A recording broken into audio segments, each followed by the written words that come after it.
Bonjour à toutes et tous.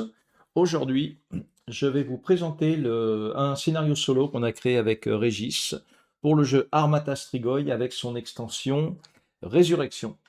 Alors pour rappel, hein, Armata Strigoi, c'est un jeu de Paolo Valerga et de Marco Valtriani. D'ailleurs, sur la chaîne Les Jeux de Dark, vous pouvez aller voir, il a fait une émission qui s'appelle Le Carnet Ludique, où il interroge justement, il pose des questions à Paolo Valerga. C'est très très intéressant. C'est une bonne personne, ce Paolo Valerga. Voilà, donc je vous conseille, n'hésitez pas à y aller, c'est vraiment top. Alors déjà, à qui s'adresse cette vidéo? Elle s'adresse aux personnes qui connaissent déjà les règles d'Armata Strigoi et son extension Résurrection. Puisque là, je vais juste parler d'un scénario, donc je vais aborder les points de règles qui changent ou les ajouts de règles, on va dire plutôt. Alors, pour gagner le scénario, il va falloir éliminer l'abomination. Donc, bien évidemment, je vais vous expliquer comment faire tout ça. Et la défaite, c'est si on a 3 gouttes de sang au niveau de l'autel. Pour combattre, donc on va avoir un nécromancien sur le plateau. Donc moi j'ai pris une figurine d'HeroQuest, mais vous pouvez prendre Zombicide Black Plague ou n'importe quelle figurine où vous identifierez le nécromancien. Donc je me suis fabriqué une petite carte, mais il n'y a pas besoin, moi c'est juste pour un rappel. On va jouer aussi avec les vierges, donc sauver une vierge. Combattre un zombie ou un squelette, puisque ça sert aussi pour l'autre scénario, il faut au moins avoir une goutte de sang.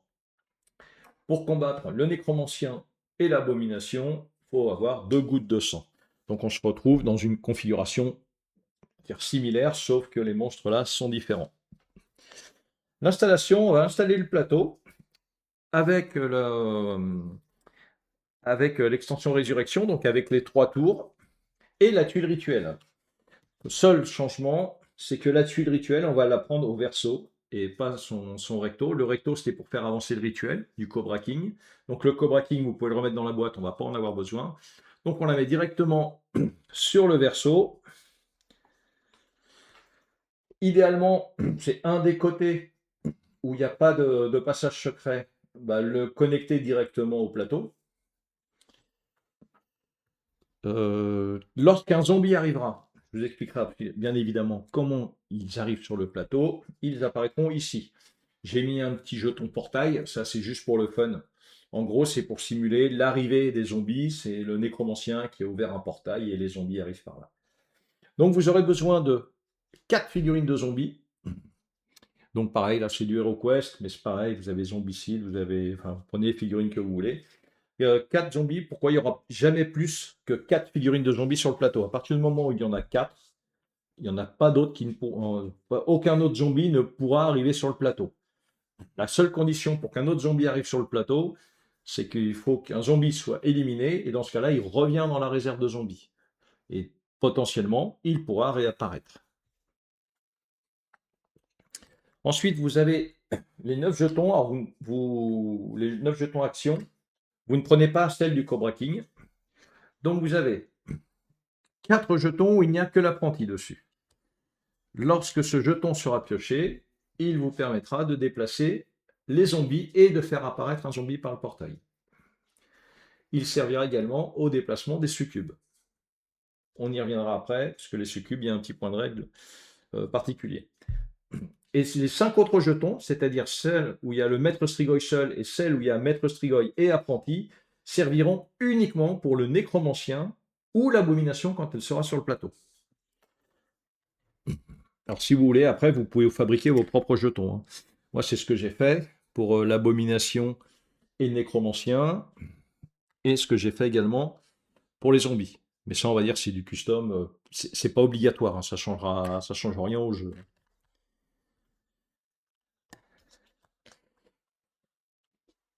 On place au minimum, il faudra une tuile avec une plateforme Strigoi. Vous pouvez avoir les deux, c'est pas gênant, mais vous pouvez en mettre une seule, hein. Et le nécromancien apparaîtra sur cette tuile au début du deuxième tour. Donc, bon, après, vous pouvez le laisser, ça change rien, mais au début du deuxième tour. À la fin du premier tour, par contre, on va faire apparaître un zombie. Le zombie va apparaître ici, donc par le portail, il arrive sur la tuile centrale. Quels que soient les monstres nécromanciens, c'est comme dans le jeu de base, les monstres ne se déplacent que sur le centre de chaque tuile.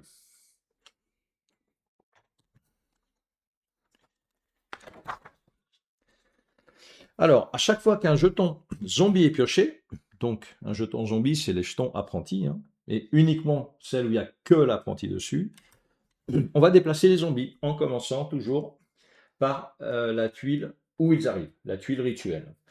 Et on va partir ici, ensuite on fait 1, et on tourne dans le sens des aiguilles d'une montre, et on finit par la tuile centrale.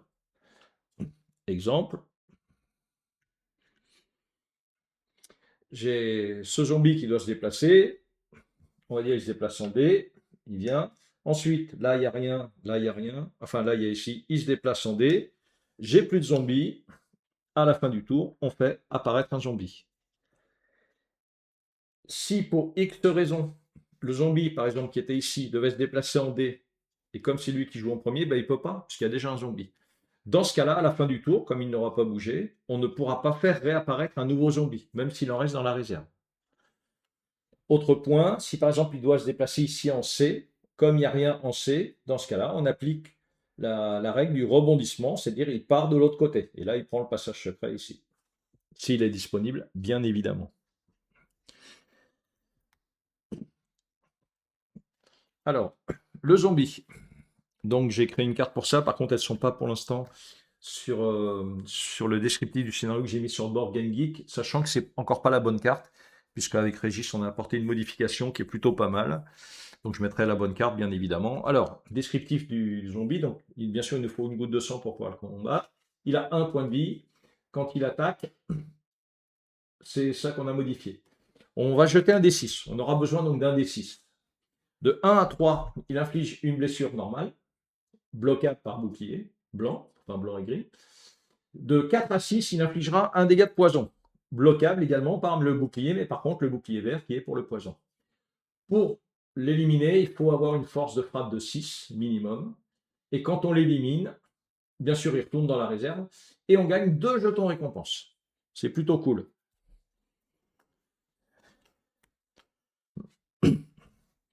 Le nécromancien. Alors le nécromancien, lui, c'est un petit peu particulier. Donc le nécromancien arrive au début du deuxième tour. Donc lui, quand il attaque, si on est bien sûr en ligne de vue, il mettra un dégât.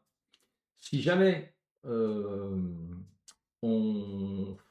il mettra un dégât. Si jamais il joue sa troisième action qui est optionnelle, donc lui il a une troisième action optionnelle, à condition bien sûr que le Powerwolf n'ait pas été attaqué à ce tour-là.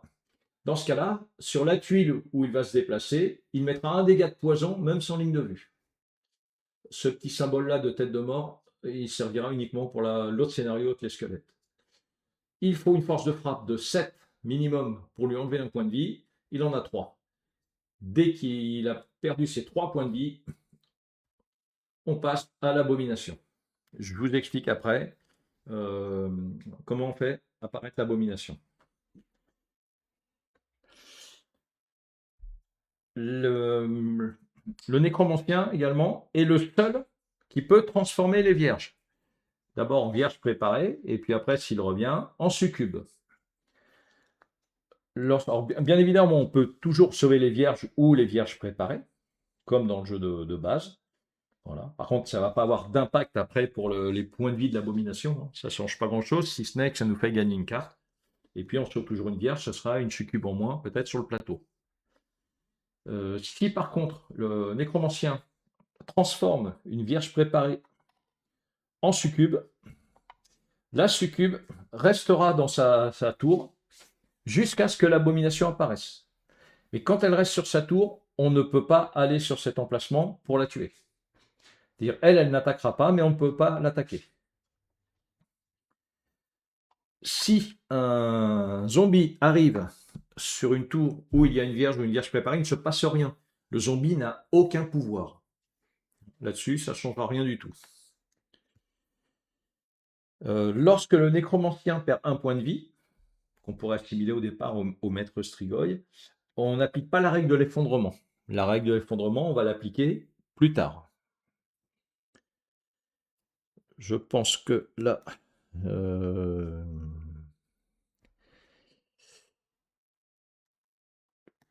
là c'est tout bon. Donc maintenant, lorsqu'on inflige les 3 dégâts, on élimine le nécromancien, le tour s'arrête immédiatement.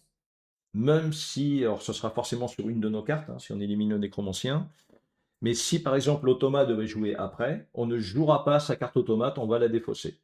Par contre, ce qu'on va faire, on va prendre l'abomination et on vient la placer sur la tuile centrale. Lorsqu'elle arrive, elle ne fait pas de dégâts.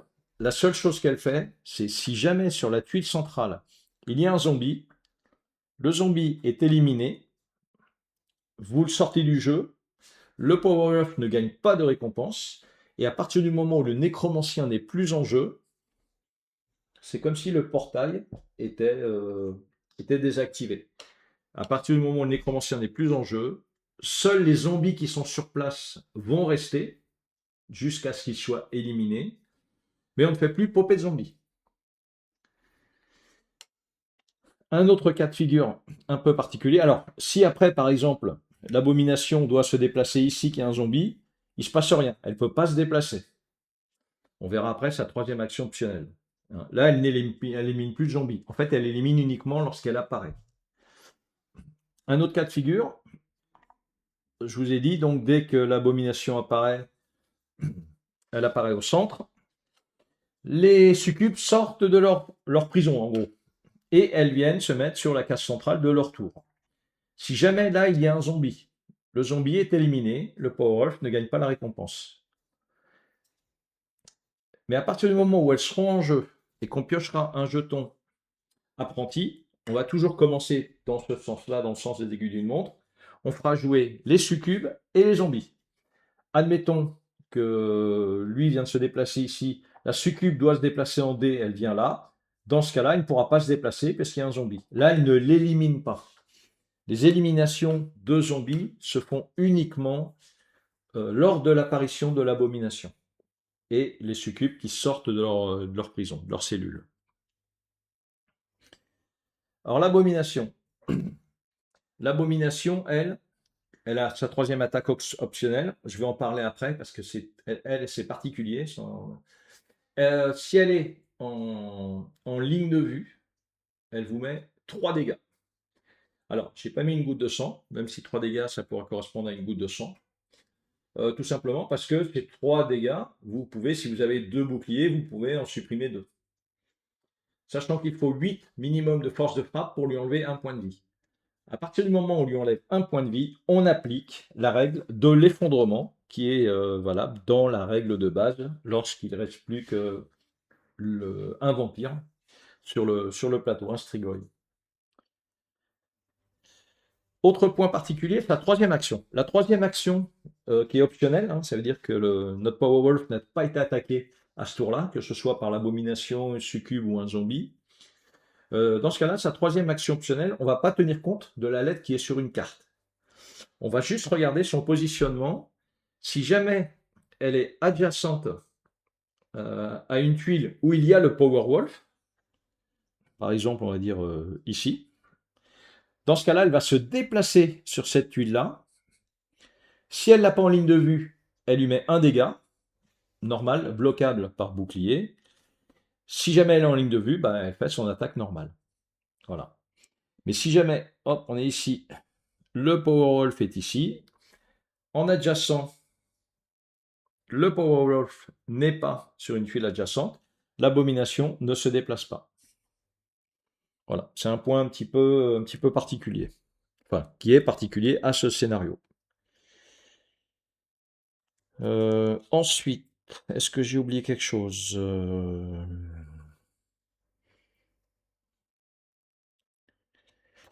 Non, je crois que c'est bon. On va venir maintenant aux effets de cartes. Donc il y a 4 cartes qu'on modifie. Alors qu'on modifie. Cette carte-là, qui est Vampire Don't Die, celle-là, elle est gagnée à partir du moment où le Powerwolf élimine le nécromancien. Cette carte-là, c'est celle du Cobra King, donc elle sera gagnée, c'est le Kiss of the Cobra King. Elle est gagnée dès que le Powerwolf subit une blessure lors de l'attaque de l'abomination, au moins une blessure. Ensuite, celle-ci, c'est All You Can Bleed. Donc, All You Can Bleed, elle est gagnée lorsque le nécromancien inflige une blessure au Powerwolf, et uniquement le nécromancien. Et en fait, la dernière, Killer with the Cross, c'est pareil, c'est lorsque le Powerwolf gagne cette carte, lorsque le nécromancien inflige au moins une blessure au Powerwolf. Sachant qu'un petit point particulier, Killer with the Cross, donc ce sont toutes des chansons des Powerwolf. Avec Régis, on a déjà l'idée d'un scénario où on va faire comme dans le clip vidéo en fait, où les Powerwolf sont devenus des vampires et donc il va falloir les chasser. Donc ça, c'est un scénario qui est en cours de création, cours d'écriture, et que je vous présenterai plus tard. Je pense que je n'ai rien oublié. Si vous avez des questions, n'hésitez pas. Donc actuellement sur Board Game Geek, vous trouvez le descriptif de ce scénario. Faudra juste que je rajoute les cartes. Voilà. Si vous avez des questions, n'hésitez pas. Et puis, je vous souhaite à toutes et à tous une bonne journée ou une bonne soirée, suivant le moment où vous regardez cette vidéo. Et on se retrouve pour une prochaine vidéo avec toujours un nécromancien. Mais cette fois, ce ne seront plus des zombies qui apparaîtront sur un portail. Ce sont des squelettes qui vont être relevés par le nécromancien. Salut!